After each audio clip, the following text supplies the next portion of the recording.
Hello everyone.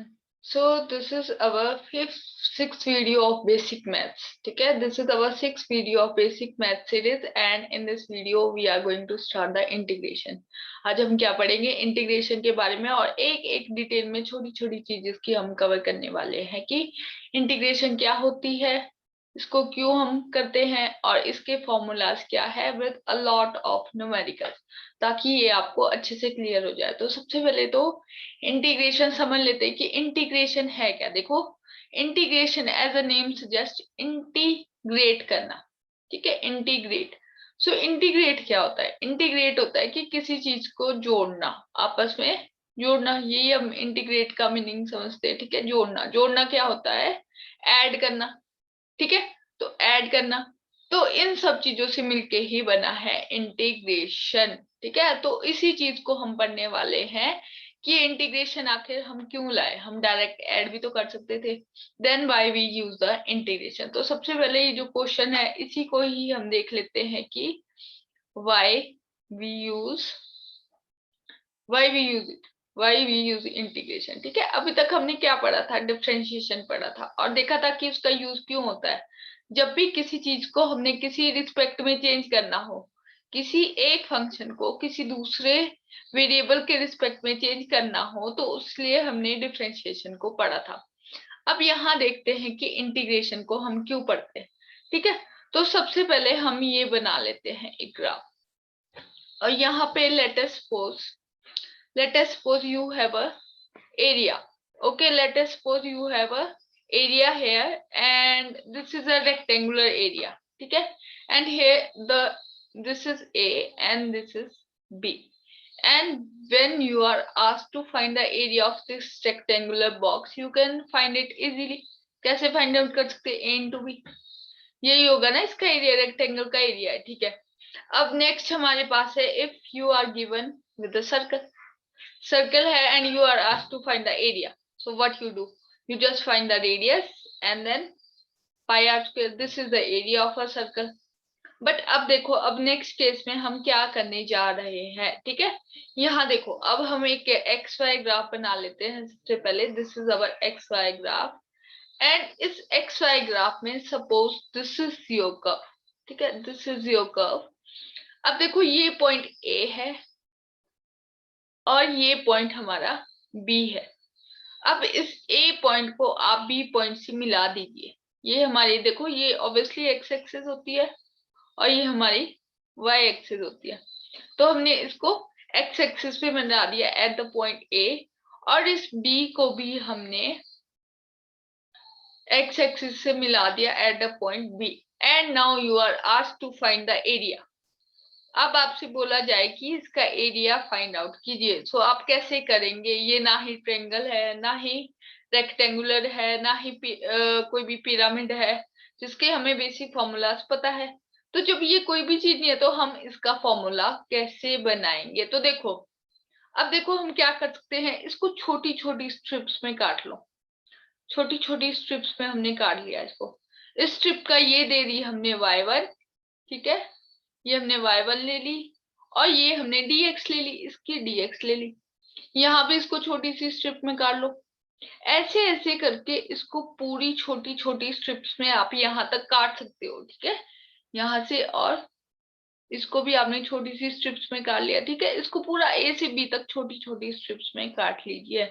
सो हमने क्या किया, लेट अस सपोज यहाँ हम कोई छोटी सी स्ट्रिप काट लेते हैं। यहाँ हमने बीच में कोई छोटी सी स्ट्रिप काट ली और उसका हमने जो लेंथ हाइट ले ली वो y ले ली। और जैसे कि मैंने बताया कि छोटी छोटी स्ट्रिप्स किसकी होगी? dx लेंथ की होगी, छोटी छोटी स्ट्रिप्स। ठीक है, तो अब देखो, अब हम क्या कर रहे हैं, हम बोल रहे हैं कि अब ये जो एरिया है इस छोटी स्ट्रिप का, ठीक है, area of a small strip, इसका एरिया आप निकाल सकते हो। देखो, एरिया ऑफ स्मॉल स्ट्रिप। सो ये जो स्ट्रिप है इसका एरिया आप निकाल सकते हो। क्यों? क्योंकि आपको ये देखो ट्रायंगल की तरह बिहेव करिए ना। अगर देखो इसको भी इसके इक्वल मान लो, इसकी चार साइड का नाम दे दो ए बी सी डी। अब ए बी को approximately equal to C D मानो कि जो ए बी है this is approximately equal to C D, तो एक रेक्टेंगुलर की तरह बिहेव करेगी जहां उसकी जो लेंथ है वो dx है और उसकी हाइट या विड्थ है y। सो आपके पास क्या आ गया y dx। ठीक है, क्या आ गया आपके पास y dx। या आपको dx नहीं लेना है, इसको डेल्टा x भी ले सकते हो, कुछ भी लिख सकते हो आप। ठीक है, तो इसको हमने मान लिया y dx। अब देखो अगर आप ऐसी y dx, ये y1 dx, y2 dx, ये y i dx होगी। ठीक है, इसको y i लिखते हो। ऐसे ऐसे करके आप अगर यहां तक, यहाँ जो स्ट्रिप काटी आपने सबसे एंड में, देखो जो सबसे एंड में स्ट्रिप काटोगे उसका ले लो आप yn। ठीक है, सो i इज इक्वल टू 1 से लेकर n तक yi dx स्ट्रिप का इंटीग्रेट करो। अगर आप dx स्ट्रिप का समीशन करोगे, ठीक है, कैसे करोगे इसका खोल को देखो, y1 dx हो जाएगा फर्स्ट स्ट्रिप का, प्लस सेकेंड स्ट्रिप का हो जाएगा y2 dx, plus third strip का हो जाएगा y3 dx। ऐसे ऐसे करके जब आप चलते जाओगे तो आपको ये पूरा का पूरा इसका ऑलमोस्ट एरिया मिल जाएगा। ठीक है, ऑलमोस्ट एरिया मिल जाएगा। लेकिन क्या होता है देखो, अब क्या होता है जब हम ये समीशन मेथड लेते हैं, यहाँ मैंने बताया ये ए बी को approximately equal to C D मान लिया, लेकिन ये यहाँ छोटा सा पोर्शन बच जाता है।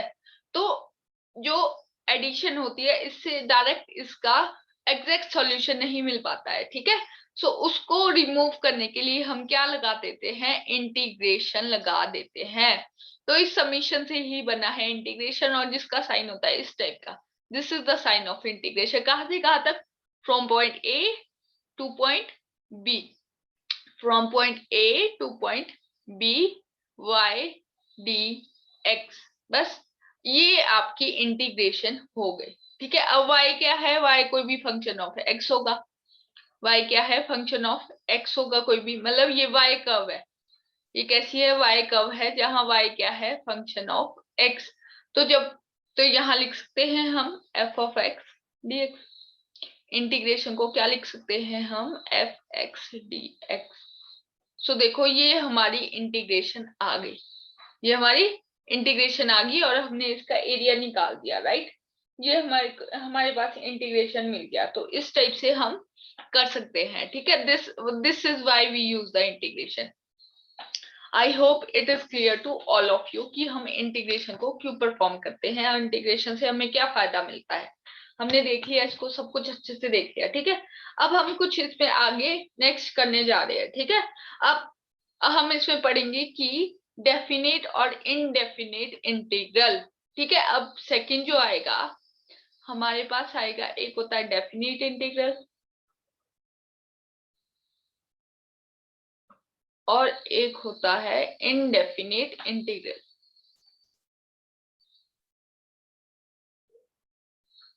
सो देखो डेफिनेट इंटीग्रल क्या होता है। डेफिनेट मतलब कुछ चीज अगर डिफाइन की गई हो, तो डेफिनेट में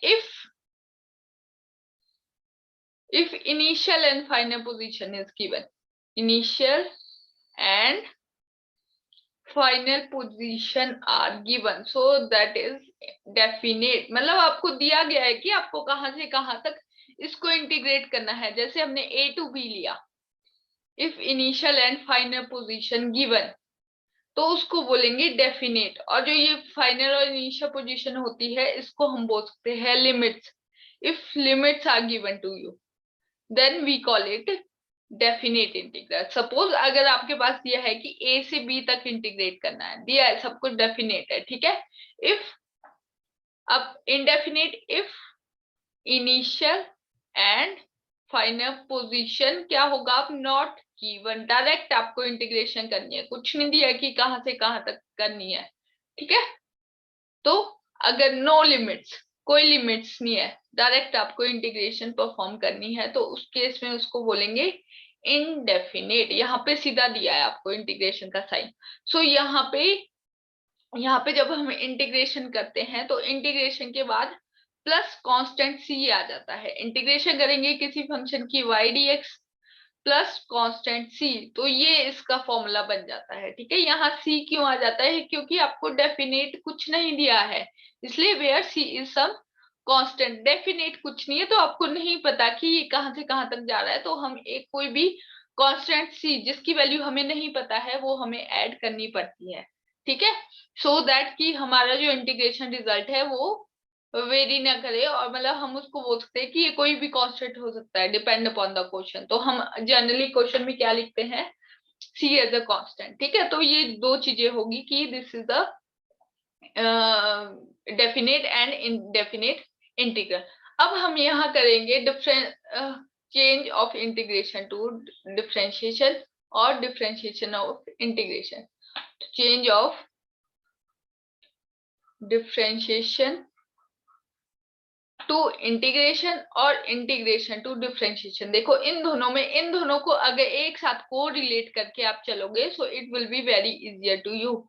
सो देखो डिफरेंशिएशन को हम कैसे लिखते थे, डिफरेंशिएशन होता था dy by dx is equal to dy by dx is equal to differentiation y dash लिखते थे हम इसको, ठीक है, डिफरेंशिएशन ऑफ, इसको हम डिफरेंशिएशन बोलते थे कि किसी चीज की अगर y की डिफरेंशिएशन करनी है तो कैसे हो जाएगा, dy बाय dx, जहां पे y क्या था, y क्या होता था f of x, so dy by dx क्या हो गया, y डैश हो गया, ठीक है।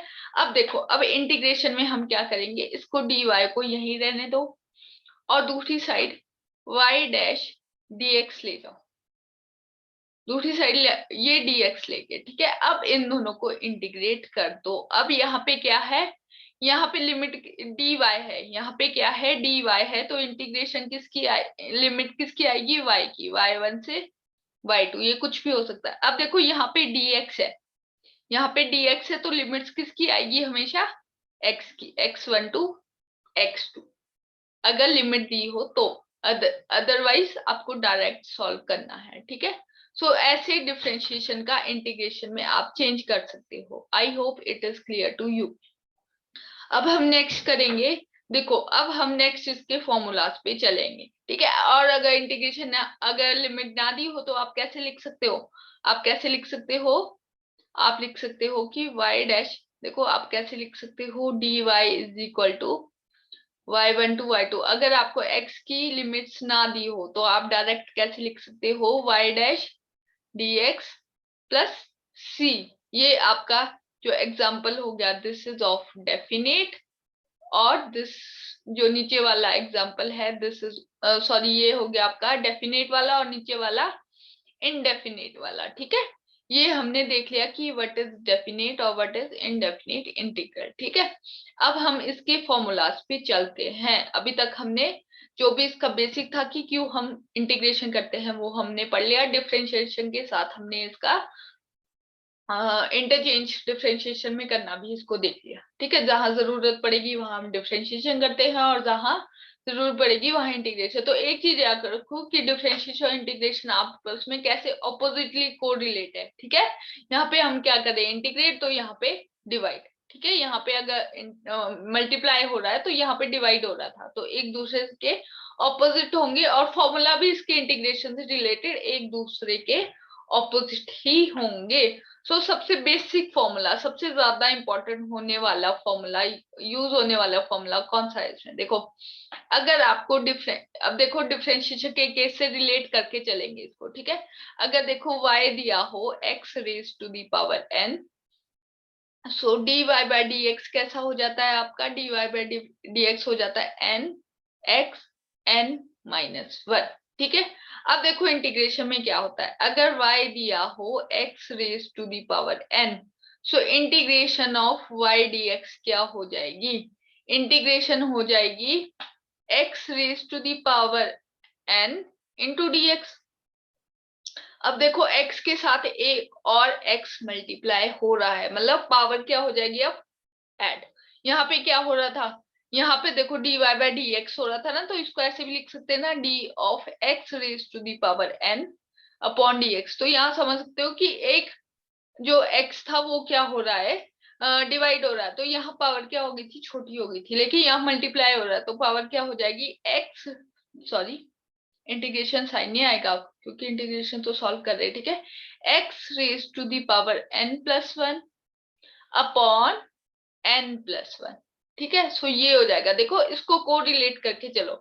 डिफरेंशिएशन में हम इनटू में लिखते थे जो भी आता था, मल्टीप्लिकेशन में इसमें जो भी आएगा एक्स्ट्रा वो हम नीचे डिनोमिनेटर में लिख देंगे। ठीक है। सो ये इसका सबसे इंपॉर्टेंट फॉर्मूला है, ये सबसे इंपॉर्टेंट फॉर्मूला है और ये हमेशा याद रखना है, सबसे ज्यादा यूज होने वाला फॉर्मूला यही है। अब देखो इंटीग्रेशन लिमिट नहीं दी थी तो यहाँ पे प्लस सी भी आ जाएगा। Okay, I hope it is also clear to you. So अब देखो इस पे एक क्वेश्चन कर लेते हैं। ठीक है, इस पे एक क्वेश्चन कर लेते हैं। Question number 1, if y is equal to x raised to the power 9, find integration of y, that is y dx। अब देखो कोई भी लिमिट नहीं ली है तो हमेशा प्लस सी लेके चलना पड़ेगा। ठीक है।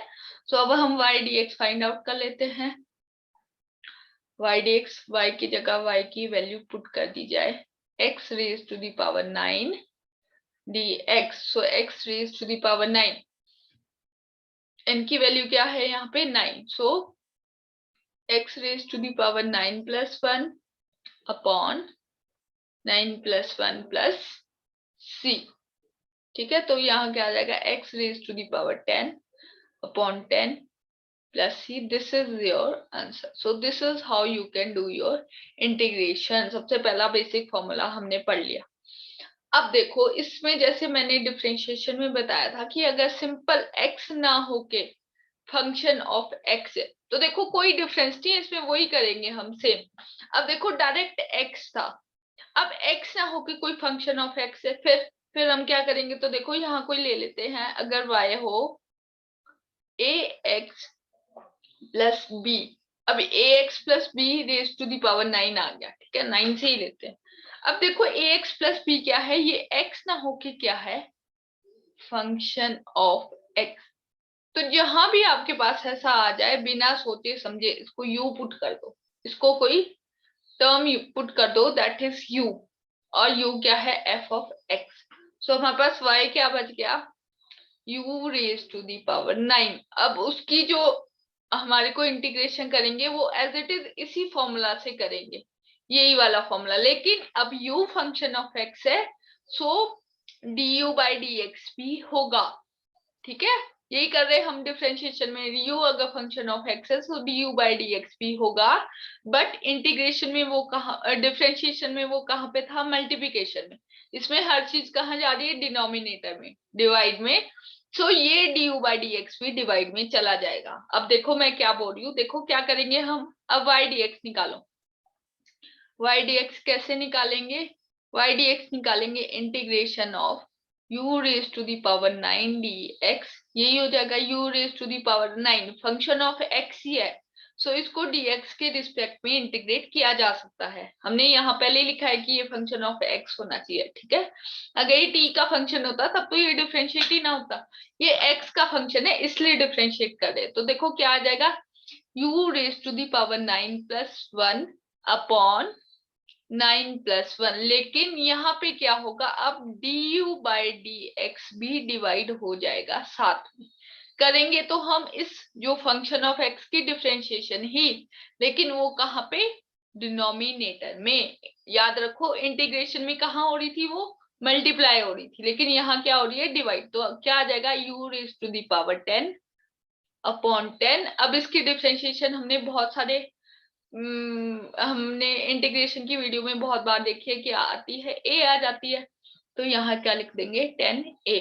सो अब u की वैल्यू पुट कर दो, क्योंकि u हमने खुद से माना हुआ फंक्शन है, तो खुद से माने हुए फंक्शन कभी भी हमारा जो फाइनल आंसर होता है उसमें कभी भी इंक्लूड नहीं किए जाते। फाइनल आंसर उसी की टर्म में होगा जो टर्म आपको क्वेश्चंस में या जो टर्म आपको स्टेटमेंट में दी जाए। तो यहाँ क्या था, ax प्लस बी था, यू तो हमने खुद से इसको इजी मेथड से सॉल्व करने के लिए लिया था।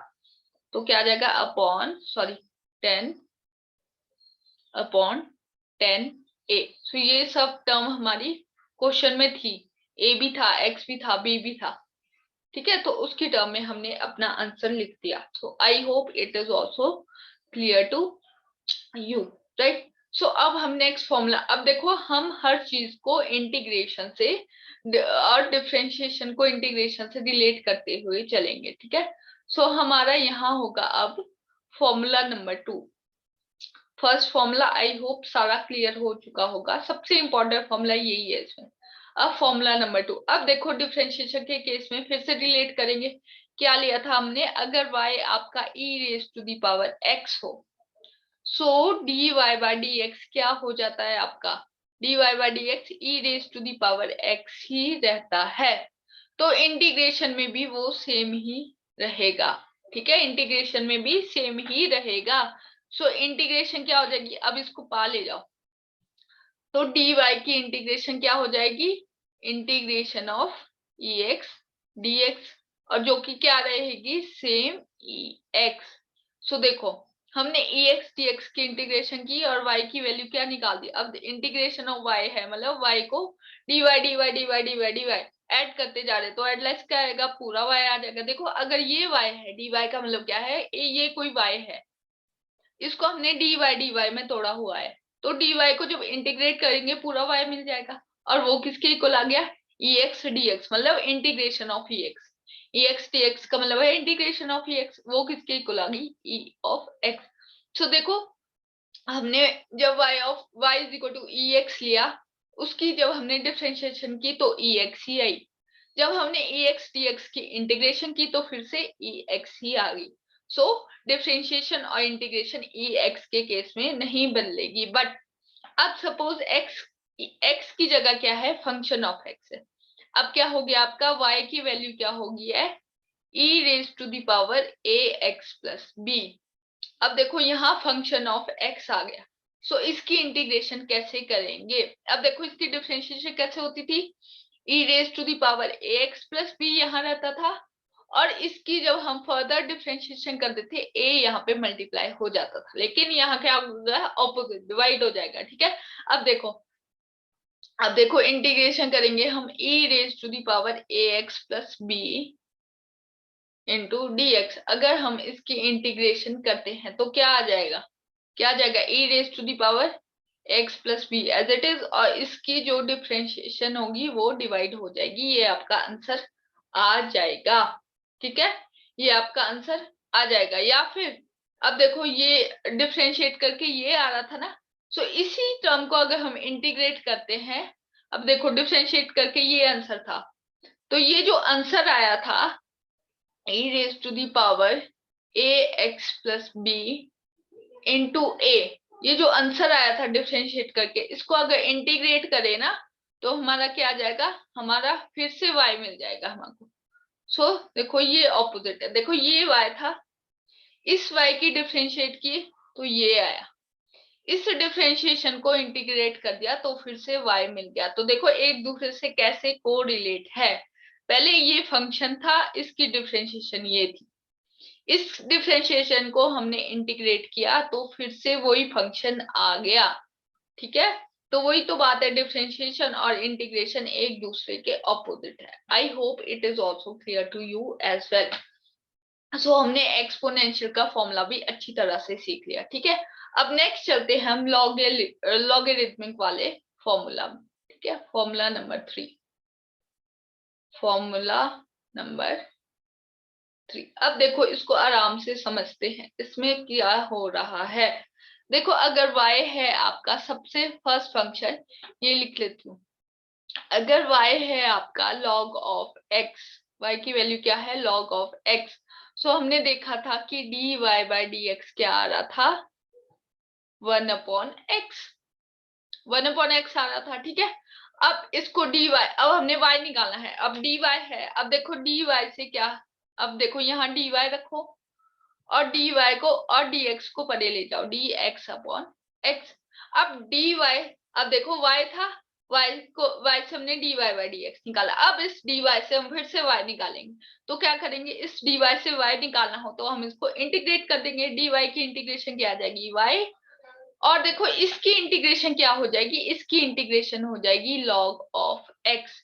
ये बेसिकली क्या है, ये है 1/x dx। सो देखो अगर y की, अगर हमारे पास y is equal to log x की डिफरेंशिएशन ये आई, सो इसको इंटीग्रेट करने पे हमारे पास log ऑफ x मिल गया। सारा का सारा खेल ऑपोजिट है, सबका सब ऑपोजिट हो रहा है, ठीक है। अब देखो इस पे हम x की जगह फंक्शन ऑफ x लेके देखते हैं, x की जगह क्या लेके देखते हैं, फंक्शन ऑफ x, ठीक है। सो यहाँ हम करते हैं फंक्शन ऑफ x से इफ, अब देखो अगर y की वैल्यू हम ले लेते हैं log of ax plus b, अगर हम ये लेके देखते हैं तो क्या होता है। अब देखो dy बाई dx क्या होगा, इसको डिफरेंशिएशन से रिलेट करते हुए चल रहे हैं, लग रहा है ना अभी तक पता कि सारा क्या है, ऑपोजिट है सारा, ठीक है।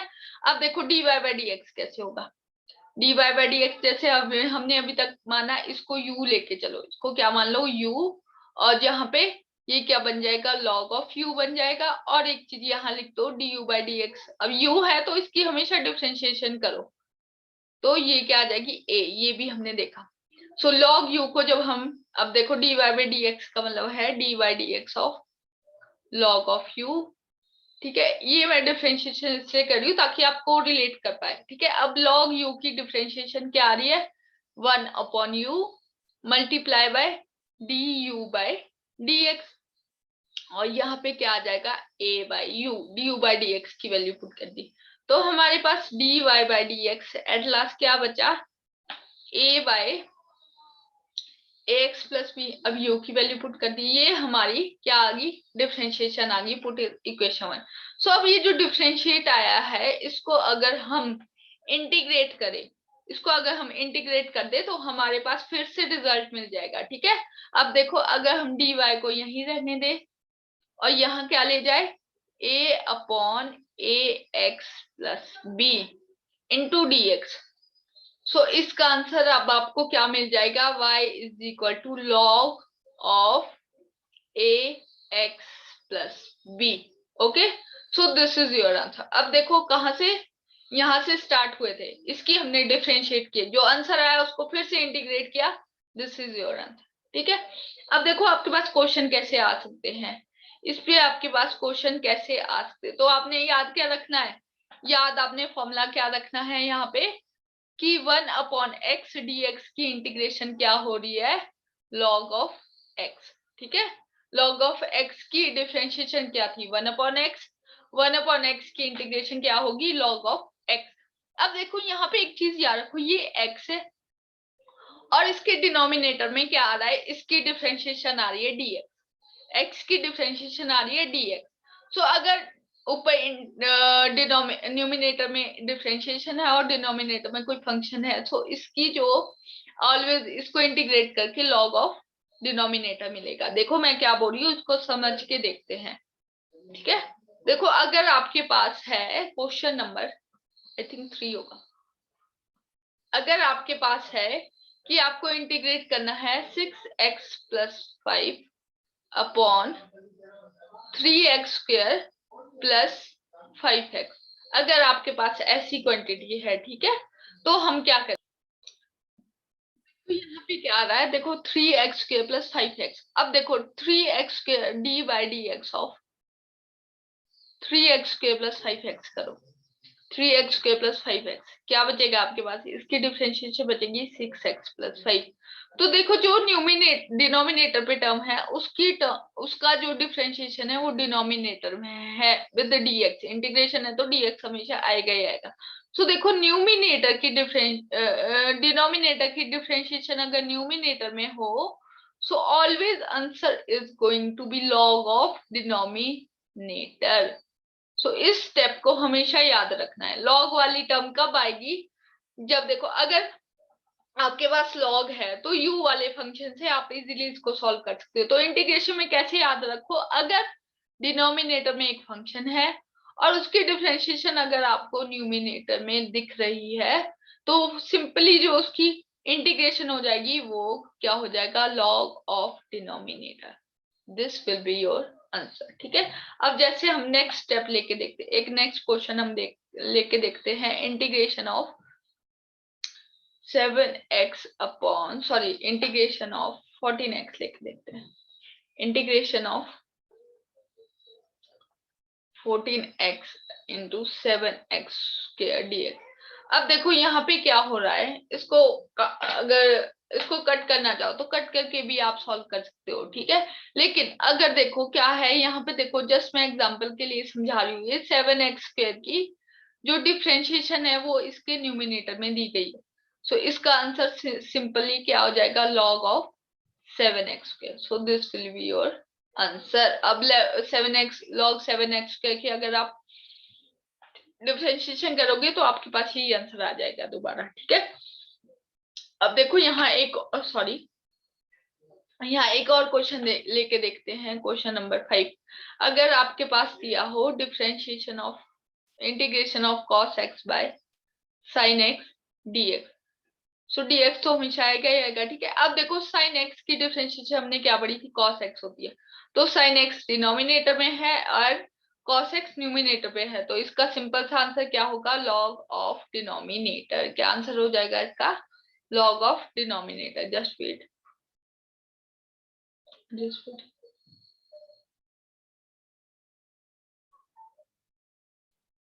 just wait, या सो इसका आंसर क्या हो जाएगा, log of denominator, log of sin x। अब यहाँ लिमिट नहीं है तो ऑलवेज रिमेम्बर कि यहाँ प्लस सी लगाना मत भूलना, ठीक है। हर क्वेश्चन में प्लस सी आएगा, यहाँ भी प्लस सी आएगा। सो this is how you can do your integration. तो देखो इंटीग्रेशन कितनी इजी हो रही है।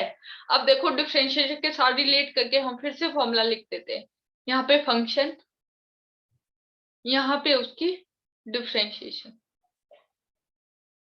देखो हमने क्या पढ़ा था कि जो फंक्शन था अगर e raise to the power x है, सो उसकी differentiation e raise to the power x, ठीक है। यही हमने पढ़ा था। Just wait,